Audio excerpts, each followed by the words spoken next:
Hello, मैं अंकित विशाल अपने channel on Spencer पर आपका स्वागत करता हूं। और आज हम एक ऐसी कंपनी के आईपीओ के बारे में एक्सरे करने जा रहे हैं जो भारत की सबसे बड़ी इंश्योरेंस कंपनी है, LIC life insurance corporation of India limited. और स्टॉक मार्केट के इतिहास में आज तक की सबसे बड़ा आईपीओ आने जा रहा है। इससे पहले जो सबसे बड़ा आईपीओ आया था पेटीएम का था, वो 18,000 करोड़ के अराउंड था, और उससे भी 4 गुना से 5 गुना बड़ा ये आईपीओ आने जा रहा है। तो इंडियन स्टॉक मार्केट का सबसे बड़ा आईपीओ आज तक के इतिहास का। इसके बारे में कहा जाता है, दैट्स जो फैक्ट है, इन्होंने अपने DRHP में फाइल किया है। दैट्स ये इंडिया की लार्जेस्ट लाइफ इंश्योरेंस कंपनी है। 65 ईयर्स से ज़्यादा से ये इंडियन पब्लिक को सर्विस दे रही है। प्रीमियम के अकॉर्डिंग जो इनके ये कलेक्ट करते हैं प्रीमियम, उसके अकॉर्डिंग विश्व की 5वीं सबसे बड़ी कंपनी है, और एसेट के अकॉर्डिंग विश्व की 10वीं सबसे बड़ी कंपनी है। तो ये बहुत बड़ी बात है। ये वर्ल्ड लेवल पे हम बात कर रहे हैं, इंडिया की लेवल बात नहीं कर रहे हैं, वर्ल्ड लेवल बात कर रहे हैं कि 5th position as a premium के हिसाब से और एसेट बेसिस के हिसाब से 10th लार्जेस्ट कंपनी। अब इंडिया के हिसाब देखते हैं, इंडिया में तो खैर नंबर 1 है ये, नो डाउट। चाहे वो न्यू बिजनेस प्रीमियम हो, चाहे ग्रॉस रिटर्न प्रीमियम हो, चाहे new individual and group insurance मामला हो, सभी में कहीं ना कहीं टॉप पे है। इसमें कहीं कोई दिक्कत की बात नहीं है। सितंबर 2021 तक इनके पास 8 जोनल ऑफिस थे, 113 divisional office, 4700 plus branches, mini office, satellite, ये सब है। 9 लाख के करीब में एजेंट हैं। 9 लाख वर्क फोर्स इनके लिए वर्क कर रही है। ये अपने आप में बहुत बड़ा मायने रखता है। सन 2019 तक में ये संख्या 13 लाख तक थी, जो ड्यू टू कोविड बहुत लोग नहीं कर पाए, तो एजेंसी नहीं उनकी चल रही है, जिसकी वजह से अब ये 9 लाख पे है, मामला अटका हुआ है। Foreign subsidiaries Sri Lanka, Nepal, Bangladesh, Singapore, Bahrain, ये 5 देशों में यहाँ के अलावा भी इंडिया के अलावा भी ये अपनी सर्विस दे रहे हैं और वहाँ पे काम कर रहे हैं। LIC का टोटली AUM जो है, एसेट अंडर मैनेजमेंट कहा जाता है इसको, कि इनके पास टोटली ये कितने पैसों का मैनेजमेंट कर रहे हैं। दैट्स लगभग जो बाकी के 23 प्राइवेट इंश्योरेंस कंपनी हैं, उनकी टोटली AUM को जोड़ दीजिए, टोटल AUM ऑफ 23 कंपनीज, तो उन सब से भी 3.25 गुना, मतलब कंबाइंड होने के बाद 3.25 गुना ज़्यादा इनके पास AUM है, जो अपने आप में बहुत बड़ी बात है। म्यूचुअल फंड इंडस्ट्री से बड़ी कंपनी है ये, सारे म्यूचुअल फंड को मिला दीजिए, उससे बड़ी कंपनी ये है, अकेले AUM करती है और उतने एसेट्स को ये मैनेज करती है। सेकंड लेवल पे जो इंश्योरेंस कंपनी देखा जाता है, तो वो है SBI लाइफ। और समझिए फर्स्ट और सेकंड का डिफरेंस समझिए यहाँ पे, कि जो सेकंड पोजीशन पे है वो अगर 1 रुपये का बिजनेस कर रहा है, तो फर्स्ट नंबर की पोजीशन जो है, जो कंपनी है, वो आपको 16 रुपये का बिजनेस कर रही है, 16 times larger than second number company.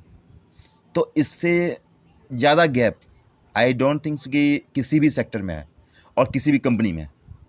जो भी सेक्टर है, अगर 1 और 2 रैंक है तो उसमें ज़्यादा बड़ा डिफरेंस नहीं होगा, लेकिन ये एक ऐसा सेक्टर है जहां LIC निर्विवाद रूप से किंग बनी हुई है। और सेकंड नंबर पे मौजूद SBI लाइफ, जिसके कि 15,000 ब्रांचेज हैं। इंडियन बैंक की सारी ब्रांचेज उसके पास हैं। इंडियन बैंक में इलाहाबाद बैंक मिल गया है, तो उसकी सारी बैंक ब्रांचेज उनके पास हैं।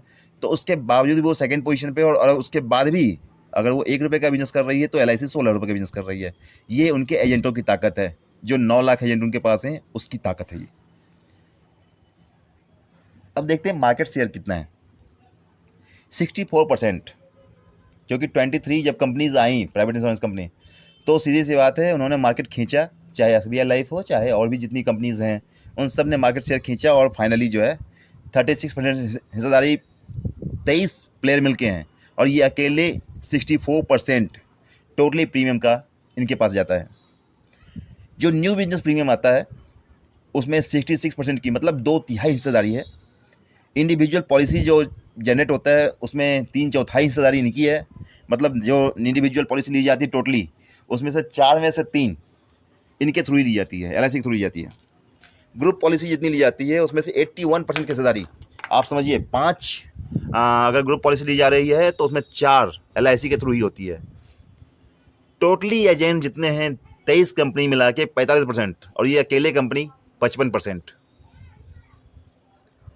LIC का इन्वेस्टमेंट कितना है टोटली? लगभग 39,60,000 करोड़ रुपए, और जो कि पूरे म्यूचुअल फंड इंडस्ट्री जितने म्यूचुअल फंड हैं अभी तक के, सबको मिला दीजिए तब भी उससे ज़्यादा है। और सबसे बड़ी बात, उसके बावजूद भी 9.8 लाख करोड़ का इनका इक्विटी का पोर्टफोलियो है। 9,80,000 करोड़ रुपए इक्विटी में इन्होंने लगा रखे हैं शेयर मार्केट में। गवर्नमेंट के पास 632.4 करोड़ रुपए शेयर है इसके, जिसमें से 5% 31 करोड़ शेयर, 31.6 करोड़ शेयर ये अपना OFS के थ्रू बेच रहे हैं, ओपन फॉर सेल। इस पैसे का कंपनी को कोई यूज़ नहीं है, क्योंकि गवर्नमेंट अपनी टोटली 5% हिस्सेदारी बेच रही है। वो पैसा कहीं लगेगा नहीं कंपनी में। LIC के पास ऑलरेडी सरप्लस पैसा है, उसमें कोई डेवलपमेंट के लिए उनको पैसा नहीं चाहिए, ना ऑपरेशन के लिए चाहिए। तो ये पूरा पैसा जो है गवर्नमेंट के पास जाएगा, और 5% जो टोटली शेयर्स हैं उसका ये ओपन फॉर सेल कर रहे हैं IPO के थ्रू। अब इनके सब्सिडरीज पे जाते हैं। In India LIC pension fund limited, जिसकी 100% हिस्सेदारी LIC के पास है। LIC कार्ड सर्विसेज लिमिटेड, इसकी भी 100% हिस्सेदारी LIC के पास है। अब इंडिया के आउटसाइड देखिए अपन, LIC इंटरनेशनल BSC, ये जो कंपनी है इसकी 99.66% हिस्सेदारी LIC के पास है। LIC लंका लिमिटेड, इसमें 80% हिस्सेदारी LIC के पास है। LIC नेपाल लिमिटेड, इसमें 55% हिस्सेदारी है। LIC सिंगापुर लिमिटेड 100% LIC की सब्सिडी कंपनी है। LIC ऑफ बांग्लादेश लिमिटेड 83% इनकी हिस्सेदारी है LIC की। अब एसोसिएट्स देखते हैं, जो इनके एसोसिएट कंपनीज हैं लाइक इन इंडिया में। LIC हाउसिंग फाइनेंस लिमिटेड 45.24% हिस्सेदारी है इनकी। LIC housing finance limited, AMC limited, asset management control corporation limited 5.38%। IDBI bank limited, IDBI में इनकी हिस्सेदारी 49.24% है। IDBI ट्रस्टीशिप सर्विसेज लिमिटेड में 30% के अराउंड है। LIC mutual fund asset management limited 45% की हिस्सेदारी है इनके पास, और LIC mutual fund trustee private limited में 49% की हिस्सेदारी है इनके पास। लगभग LIC के पास 28 करोड़ से ज़्यादा इंडिविजुअल बीमा है जो करेंट में चल रहे हैं, जिनकी मैच्योरिटी नहीं हुई है अभी। ये डाटा है सितंबर 2021 तक। 28 करोड़ इंडिविजुअल, मतलब एक पर्टिकुलर बंदे का पॉलिसी जो है LIC के पास है। और इंडिविजुअल ऐसे एजेंट जो हैं, बाकी की जो बेस्ट परफॉर्मिंग 5 हैं प्राइवेट प्लेयर, मतलब 23 जो कंपनियां उसमें जो 5 टॉप की कंपनीज हैं, वो अगर आपका लगभग 15.3 पॉलिसी बेचते हैं LIC वाले, और वो 5 मिलके सिर्फ 4 बेच पाते हैं। मतलब LIC 15 बेच रही है पॉलिसी, बाकी के जो टॉप के 5 प्लेयर हैं, मतलब 23 इंश्योरेंस कंपनी में से जो 1 to 5 उनके हिसाब से, उस 23 में से वो अगर पांचों मिलकर 4 बेच पाते हैं, या अकेले 15 बेचते हैं। न्यू बिजनेस प्रीमियम जो है वो इसकी सेकेंड जो लार्जेस्ट SBI लाइफ है, इसके सेकेंड नंबर पोजीशन पे है, वो से भी 1.3 टाइम ज़्यादा ले आ रही है। और बाकी अगर सबको टॉप 5 को जोड़ दिया जाए तो उसके हिसाब से 3.5 टाइम ज़्यादा है। न्यू बिजनेस प्रीमियम भी वो 3.5 गुना ज़्यादा ले आ रहे हैं। अगर हम 23 के जो अदर कंपनीज हैं उसके 5 टॉप के प्लेयर्स, उनको हम सबमिट करते हैं और वो न्यू बिजनेस प्रीमियम कितना लाते हैं, तो उससे भी 3.5 गुना ज़्यादा ये लाते हैं। अब मेनली आते हैं रिस्क पे। तो रिस्क देखिए, क्योंकि अभी तक तो हम लोगों ने इसका सिर्फ LIC का प्रॉफिट देखा, क्योंकि एक्सरे क्या होता है कि एक्सरे में प्रॉफिट एंड रिस्क दोनों चीज़ देखी जाती हैं। तो प्रॉफिट तो हम लोगों ने देख लिया कि कितनी बड़ी कंपनी है, क्या है, नहीं है। अब रिस्क पे आते हैं। LIC 64% शेयर होल्ड जरूर कर रही है, और 9% के हिसाब से बढ़ भी रही है CAGR पे, लेकिन बाकी जो प्राइवेट इंश्योरेंस कंपनी है वो 18% के हिसाब से बढ़ रहे हैं, इसका डबल रेट से बढ़ रहा है। तो इसका मार्केट शेयर घटता जा रहा है कहीं ना कहीं। सेकेंड नंबर डिजिटल कंसर्न्स हैं इसके साथ। आप समझिए कि जो बाकी के 23 हैं वो डिजिटल पेमेंट कर रहे हैं, उसके 90% प्रीमियम डिजिटल के थ्रू जा रहा है पेमेंट। LIC का ओनली 36%। मतलब बाकी अभी भी वही चेक चल रहा है, अभी वही कैश चल रहा है, सब कुछ वैसे ही चल रहा है। तो ये डिजिटल पे नहीं आ पा रहे हैं उस हिसाब से जिस हिसाब से बाकी सब प्लेयर आ चुके हैं। 90% उनकी ग्रोथ है, प्रीमियम जमा होते हैं डिजिटल के थ्रू, और इनका 36% ओनली। डेथ क्लेम सेटलमेंट जो है रेशियो, वो पूरे इंडस्ट्री में सबसे कम इन्हीं का है, सबसे कम डेथ क्लेम देते हैं सेटलमेंट। एक्टिव एजेंट जो है वो 2020 के मुकाबले 2021-22 जो है उसमें 11 लाख से घट के 9 लाख रह गए। मतलब 2 लाख एजेंट कम हुए हैं। एक्टिव एजेंट की बात कर रहा हूँ मैं, वैसे तो 13.5 लाख एजेंट हैं, लेकिन जो एक्टिव एजेंट हैं वो सिर्फ 9 लाख हैं। मतलब एक तो कोविड की वजह से भी हो सकता है, लेकिन कहीं ना कहीं कम हुए हैं, हम तो डाटा देखते हैं। Dependence on sales agent is very high. आप समझ सकते हैं ये पूरा का पूरा LIC सिर्फ एजेंट का सेल्स पर टिका हुआ है। 96% सेल इनका एजेंट के थ्रू आता है, जो बहुत बड़ी बात है। कल की डेट में अगर एजेंट्स को धीरे धीरे खींचते जाते हैं तो इनका मार्केट शेयर घटता जाएगा। ये एक सबसे बड़ा इनके लिए चुनौती होगा, जिसका कि जवाब अभी तक DRHP में नहीं दिया है इन्होंने कि हम इसके लिए क्या कदम उठाने जा रहे हैं। कंटिजेंट लायबिलिटीज़ इनकी कंटिन्यू है, और बैंक का एश्योरेंस चैनल जो होता है, बैंक के थ्रू ये सेल करते हैं, वो न्यू बिजनेस प्रीमियम जो है वो 6 महीने में वो केवल 2.3% कंट्रीब्यूशन कर रहा है। मतलब ये बैंक के थ्रू जितने भी सेल्स कर रहे हैं, सिर्फ 2.3% ही इनको न्यू बिजनेस प्रीमियम वहाँ से मिल पा रहा है। और बाकी सभी कंपनियां जो हैं न्यू बिजनेस प्रीमियम जो है वो बहुत ज़्यादा बैंक के थ्रू उठा रही हैं, बहुत ज़्यादा। सबसे ज़्यादा SBI का है, उसके बाद बाकी हैं। उसके बाद इनको जब देखिए तब गवर्नमेंट कहती है भाई इसको बेल आउट करो, ये कंपनी दिवालिया हो रही है उसको उठा लो, ये कंपनी दिवालिया हो रही है उसको उठा लो। अभी हाल फिलहाल उन्होंने IDBI बैंक में पहले से 4300 करोड़ दिया था, कहा कि अब जरूरत नहीं पड़ेगी IDBI को। बाद में इनको खरीदना पड़ा मजबूरी में उनको, जिससे कि IDBI बैंक बच पाए, और 25,000 करोड़ रुपए से वहाँ ज़्यादा दिया उन्होंने। और वो पॉलिसी होल्डर के जितने भी थे वो फंड्स थे। HAL और BDL ये IPO 2018 में नहीं हो पा रहा था, इनका सब्सक्रिप्शन नहीं हो पा रहा था, तो फाइनली LIC ने उनसे जो बचे हुए शेयर्स थे उन सबको एक्वायर किया था।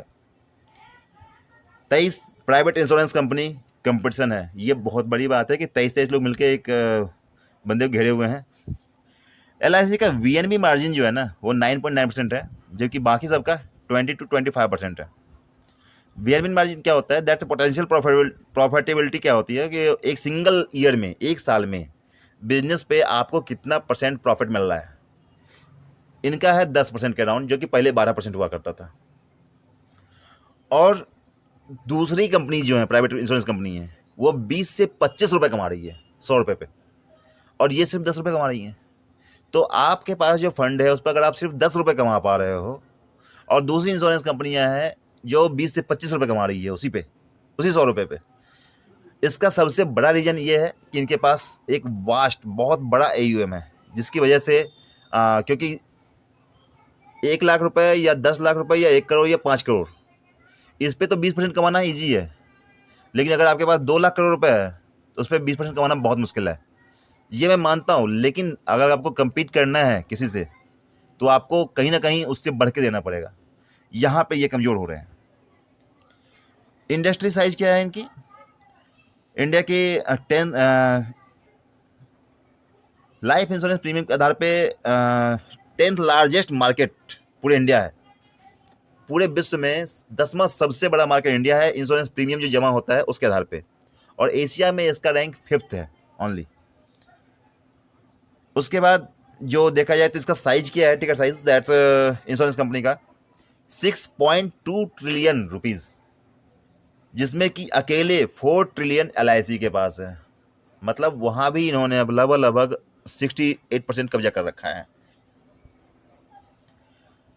अब आपको LIC का IPO लेना है, नहीं लेना है, ये आप अपने लीगल एडवाइज़र से और फाइनेंशियल एडवाइज़र से सलाह ज़रूर ले लें, क्योंकि पॉलिसी जो होल्डर्स हैं उनको यहाँ पे डिस्काउंट मिलेगा ही मिलेगा।